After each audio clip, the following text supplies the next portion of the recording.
David01, and welcome back to another episode of Scrap Mechanic Drilling Thunder! It's finally released, and though I have needed some time to process my thoughts on it, and I am still developing my full opinion on it, I decided that I might as well release something rather than let my channel slip into obscurity. And so today, I'm going to be bringing you a tutorial on how to unlock garment boxes by cheating, and also how to cheat in pretty much whatever items you want in survival mode. Yes, it wouldn't be my channel without showing you how to do unethical stuff in games. Then you might see my lovely little demonstration area I have set up here. Not for the new cheats or anything, just to showcase some of these lovely new parts. They are pretty cool, especially this couch right here. Now, you may see my the new outfit here, this space hiker outfit. I'm not sure if I'm going to be wearing this often, but at the very least I wanted to showcase something new in Chapter 2E, and I can't use the hat for either it or the fire diver set because, well, my hat is my entire visual identity in this game. So, without further ado, let me show you how to cheat in Chapter 2. Now, the great thing about this method is it still allows you to obtain achievements even in the worlds where you've cheated. You're going to need only three things for this, really. One, you're going to need a survival mode save file. It can be a new game or an existing one. A list of every item in the game and their UUIDs, and this amazing save editor by Technological Nick. Now, once you've made your survival world, you have your data selected, what we're going to want to do first is find our save file. To do that, press Windows key and R, and in the box that appears in the run blocks, type in %appdata%. Go into roaming, Axolot Games, Scrap Mechanic, user, this long string of numbers, which is some sort of identifier, and then we're going to go into save, scroll all the way down until you find survival, and now we're going to attempt to find our world by sorting by date modified. Here we can find lovely cheaty cheats. Keep this in mind and copy it. Now we're going to go to sm.nck.dev, and this will take you to Technological Nick's website. He only has one applet on there right now, which is the save editor. You go there, and we're going to open up our local save file. Once you've loaded up this, you can actually see there's a whole treasure trove of information which you could change. You could modify the game version. I would not recommend changing the game mode. I would not recommend changing that. You can change what tick the game is on and the seed. I would also not recommend touching those. However, what we can do, what we're going to care about is only the containers. Yes, rather interestingly, containers is actually all that we care about. In here you'll see a long list of containers. These include all players, chests, the crates that are loaded inside of ruins, basically anything with an inventory slot, or two. Gasoline engines and fuel containers are also found in here. Now what we're going to do is very simple. We can click on this little plus icon, or we can hit on this edit icon. Let's change this soil back to something more useful. But what are we going to change it to?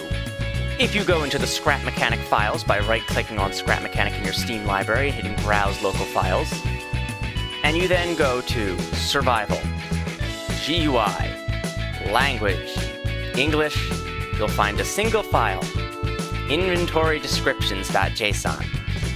This contains a list of every single survival part in the game, and you can find a similar file in Data, GUI, Languages, English, that contains a list of every pre-survival item. What we care about is the UUID in each of these, that long string of numbers that you see right there. We can copy that on any of these items. Let's take something relatively normal for now to modify. Piston level 1. Here we go. We can copy this full UUID. Now, we head back over into our sm.nick.dev, and we can go and paste this into there. And look at that. It replaces the item. We could even change the quantity to, say, 20. And we can update it. Now, we could also add in new items. And once again, going back to that inventory descriptions, we could find whatever we wanted. Let's say restroom block. And we can go paste in the UUID, set it a quantity, say 500 for this, and add it. We could even go, and we want to grab something a little bit more fancy, we could find something like garment boxes. Rare garment box. Give myself 10 of them. We paste that in, we add in one. But of course, you can't make stuff without cotton, and while you could collect cotton fairly easily, why do that when we can instead just go around until we find cotton. 300, add. Here we go. The Cornade, sure. 20 Cornades to play around with. Once you've finished giving yourself all the items, and then we're going to hit download. Just copy the save file and paste it back into your save folder and restart Scrap Mechanic.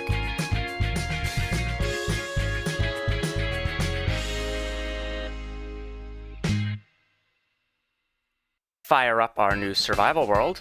With 1 minute of playtime, we will find some interesting things have gone on now. Because I am now in the possession of a rather large amount of cotton, garment boxes, and a dress bot. Now, of course, I have already unlocked every garment box in the game. I have not unlocked every outfit, though. There are many that are gated behind story progression, but being able to cheat in large amounts of materials at will do quite a lot to assist you in story progression. Be aware that moving these stacks, if they are stacked more than allowed, will split them, and we could throw this Cornade in the air and cause chaos everywhere. And also, just to prove to you, you can still earn achievements even after cheating. If you do want to do something a little bit less duplicitous, but still kind of cheating, you can just save scum before unlocking any garment boxes, because garment boxes are tied to your account, not to your save data. You can, collect a dozen garment boxes and be ready to unbox them in your world legitimately, duplicate your save file without loading it into the editor, and just reload it every time to open up more garment boxes. That's a little bit of a fun thing. And, oof, that did a lot of damage. And after just a few short minutes of cheating, you can get yourself quite a lot of garments. Quite a lot. Almost all of them that the game has to offer. And I'm sure it will assist greatly in unlocking the rest from Wonky. There you go. And I'll give you now just a few shots of some of the outfits you can unlock now. There are no welder pants, so yes, this is the full welder outfit right here.